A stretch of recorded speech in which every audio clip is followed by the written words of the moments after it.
Hello दोस्तों, मैं हूं कपिल मेहरा, आपका फिटनेस दोस्त। आज का टॉपिक बहुत सीरियस है और मैं चाहूँगा कि आप लोग, चाहे मेरे सब्सक्राइबर हैं या नहीं है, ये वीडियो को पूरा देखें, क्योंकि करंट सिचुएशन में अभी जो हमारे देश की, हमारे जो युवा पीढ़ी है, उसको एकदम जो कार्डियक अरेस्ट आ जाता है, एकदम हार्ट अटैक आ जाता है, उसके रीज़न जानेंगे। उसको कोशिश करेंगे कि है ना, उसको सही कैसे करें उन रीजंस को। क्योंकि अभी अभी है ना, रिसेंटली आपने सुना होगा, विदिशा में एक बच्ची बेचारी 25 साल की डांस कर रही थी और स्टेज पर डांस करते करते गुजर गई। एक लड़का जो घोड़े पे बैठा था, अपनी बारात लेके जा रहा था और बेचारा घोड़े पे बैठा बैठा ही गुजर गया।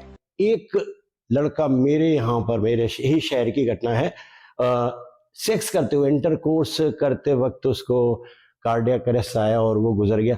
तो ये सब क्यों हो रहा है, ये क्या रीजंस हैं इसके? वैक्सीन बदनाम हो रही है कि क्या क्या सच्चाई हम इस वीडियो में डिस्कस करेंगे। मैं आपसे उम्मीद करूंगा आप ये वीडियो पूरा देखें।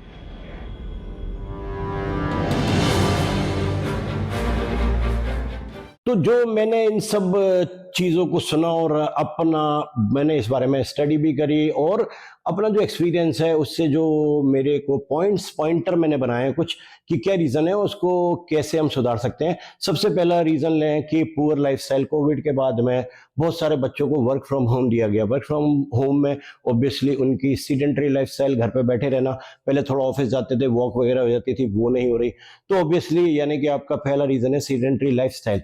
तो उस लाइफस्टाइल को बदलें, थोड़ा बहुत अपने वॉक करें या जिम ज्वाइन करें, कुछ ना कुछ आप एक्टिविटी करें। पहला रीजन ये था। और दूसरा रीजन है मेरे ख्याल से जोमेटो, स्विगी का और क्विक कॉमर्स का उदय हो जाना। क्योंकि घर पे बैठे हुए हो आप, आपने एक, पहले आपको खाना खाना होता था, घर पे मम्मी बना देती थी, आपके लिए एक हेल्दी फूड बन जाता था।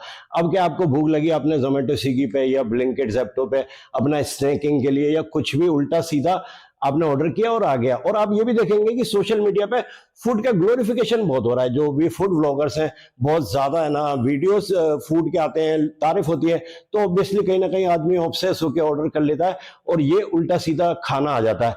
तो ऑब्वियसली दूसरा जो रीजन है, उसको सॉर्ट आउट करने के लिए अपने को सबसे पहले फूड की क्वालिटी सुधारनी है। तो तीसरा रीजन है, जो भी आप खाना मंगा रहे हैं उसकी क्वालिटी का नहीं पता, क्योंकि भारी कंपटीशन के चलते हुए फूड प्राइसेस में कमी करने को लेके जो भी ये लोग खाना बना रहे हैं वो अच्छी क्वालिटी का, ऑब्वियसली ऑयल अच्छा यूज नहीं हो रहा, पाम ऑयल यूज कर रहे होते हैं। आप ये समझिए बहुत ज्यादा मैदे का उपयोग हो गया है। इवन फूड का जो आपका जो प्रोटीन का, वेजिटेरियन का सोर्स होता था पनीर, वो भी एनालॉग पनीर आ गया है। मसालों में मिलावट, तो हर तरह के खाने में मिलावट। तो एक तरह से आप मिलावटी खाना खा रहे हैं, तो वो फूड क्वालिटी नहीं है। तो होता क्या है, ये सब जो मिलावटी खाना खाने से आपका कोएगुलेशन ऑफ आर्टरीज हो जाता है। अब जो है दिल की धमनियां कह लो आप हिंदी में, तो ऑब्वियसली जब ब्लड की सप्लाई है ना, आपके वहां जो कोएगुलेशन हो गया, ब्लड की सप्लाई नहीं हो पा रही, बिल्कुल ढंग से नहीं हो पा रही। और एकदम जब भी कोई स्ट्रेस पड़ रही होती है, फिजिकल स्ट्रेस पड़ी, जैसे कि आपने ये डांस वाले केस में देखा, या मेरे ख्याल से वो घोड़े पे बैठा था बच्चा और उसको हो सकता है उससे थोड़ी बहुत फिजिकल, तो थोड़ी सी भी फिजिकल स्ट्रेस जो हमारे यंग जनरेशन है वो सह नहीं पा रही है, क्योंकि एक्सरसाइज नहीं है, खाना गंदा हो गया है। तो मोटा मोटा ये रीजन है। और पॉइंट्स में हम डिस्कस कर रहे हैं। चौथा पॉइंट है लैक ऑफ स्पोर्ट्स एक्टिविटीज।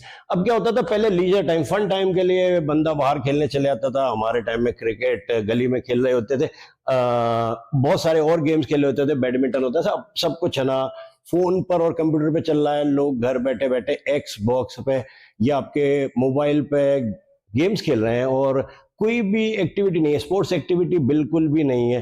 तो अपनी लाइफस्टाइल में आपको चेंज लाना है, आपको कुछ ना कुछ है ना स्पोर्ट्स एक्टिविटी जोड़नी चाहिए, जिससे कि थोड़ा बहुत आप फिजिकली एक्टिव रहें। पांचवा कारण है हमारा खाना, हमारा जो फूड क्वालिटी, हमारे जो इंडिया में फूड का प्रिपरेशन है, उसका बेसिक चीजें फैट और कार्बोहाइड्रेट है। एग्जांपल दे सकता हूँ, ज्यादातर हम लोग है ना घर पे सुबह पराठे, आलू पूड़ी और बाहर छोले भटूरे, मिठाइयाँ, भंडारे, ये सब चीजें खा रहे होते हैं। बहुत सारा ऑयल है, बहुत सारा फैट है, प्रोटीन की मात्रा तो इसमें ना के बराबर है।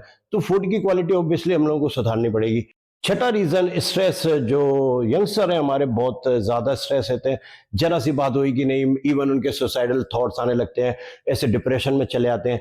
तो ये सब जो रीजन है सबको मिला के है ना, जो आप ये सब रीजन से हो क्या रहा है कि ना, स्ट्रेस हो गया, ओबेसिटी हो गई, लाइफस्टाइल पुअर है, बिल्कुल भी वर्कआउट नहीं है, और जरा सा मतलब खाने की क्वालिटी आप देख ही रहे हो। अब इसके कारण से वो क्या रहा है, धीरे धीरे धीरे आपकी आर्टरी जो है कोगुलेट होती जा रही है, जो रक्त का प्रवाह है, जो ब्लड का सर्कुलेशन है वो कम होता जा रहा है। फिजिकल स्ट्रेस लेने की आपको आदत नहीं है, जरा सी फिजिकल स्ट्रेस लिया और बॉडी ने जवाब दे दिया, हार्ट जवाब दे देता है। तो ये रीजन हो जाते हैं।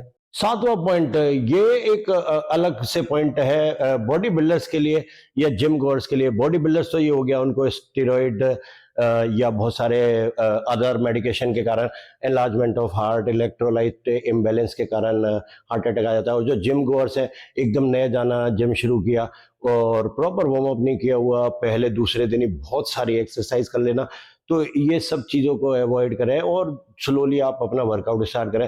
पहले दूसरे तीसरे दिन बहुत ज़्यादा बॉडी को इम्पैक्ट नहीं थे, प्रॉपर वार्म अप करके वर्कआउट करें। इसके अलावा और भी छोटे रीज़न हो सकते हैं कई, हो सकता है उसमें से एक वैक्सीन भी रहा हो, हमारे यहाँ की एयर क्वालिटी, पॉल्यूशन, वो भी रीज़न हो सकता है। आपकी फैमिली हिस्ट्री, अगर घर पे बड़ों को, बुजुर्गों को किसी को हार्ट की समस्या रही तो हेरिडिटी के कारण भी ये दिल की समस्या हो सकती है। अच्छा, अब इनको सुधारना कैसे है? इनको सुधारने के लिए तो भाई प्रायर आप है ना हेल्थ चेकअप कराएं, आप हर 6 महीने या साल में एक बार अपना पूरा फुल बॉडी चेकअप कराएं। दूसरा, आप ऑब्वियसली अपनी लाइफस्टाइल अच्छी रखें, खाने की क्वालिटी अच्छी रखें, और जस्ट इन केस आप लोगों के लिए मैं छोटी सी हो सकता है क्लिप यहाँ डालने की कोशिश करूँगा। जस्ट इन केस अगर आपके सामने किसी के साथ में कुछ ऐसी घटना हो जाती है तो उसको रिवाइव करने के लिए करना है, उसको सीपीआर देना चाहिए। सीपीआर देने के लिए ऑब्वियसली आपको जो हार्ट में नीचे की तरफ, आप बॉडी के जो बंदा है जिसको कि अटैक आया है, आप उसके हार्ट में नीचे की तरफ हाथ, एक हाथ के ऊपर दूसरा हाथ रख के अपने बॉडी का वेट डाल के उसको जोर जोर से पंप करें। मैं वीडियो डाल दूंगा, उसको जोर जोर से पंप करें, और उसके साथ में उसको आप है ना माउथ टू माउथ ब्रीदिंग भी दे सकते हैं। तो हो सकता है इससे बंदा रिवाइव हो जाए और आप किसी की जान बचाने में मदद करें। तो मैं उम्मीद करूंगा कि ये वीडियो से आप लोग भी अवेयर होंगे, और हो सकता है मेरे इस प्रयास की वजह से आप लोग किसी ना किसी की जान बचा पाए, और तब मैं ये वीडियो को अपने सफल मानूंगा। और इस उम्मीद के साथ कि आप लोग मेरे चैनल को सब्सक्राइब करेंगे, फिलहाल के लिए विदा लेना चाहूँगा। अगले हफ्ते मिलूंगा किसी नए टॉपिक के साथ, और उम्मीद करूंगा कि ये वीडियो को आप अपने सभी फ्रेंड्स एंड फैमिली और रिलेटिव्स के साथ शेयर करेंगे, जिससे कि वो अवेयर हो सके। मुझे सब्सक्राइबर और लाइक और कमेंट वो तो चलो चाहिए ही चाहिए, पर फिर भी आप लोगों के लिए बहुत ज़रूरी है ये टॉपिक को देखना और इसको समझना। धन्यवाद, टाटा, बाय बाय।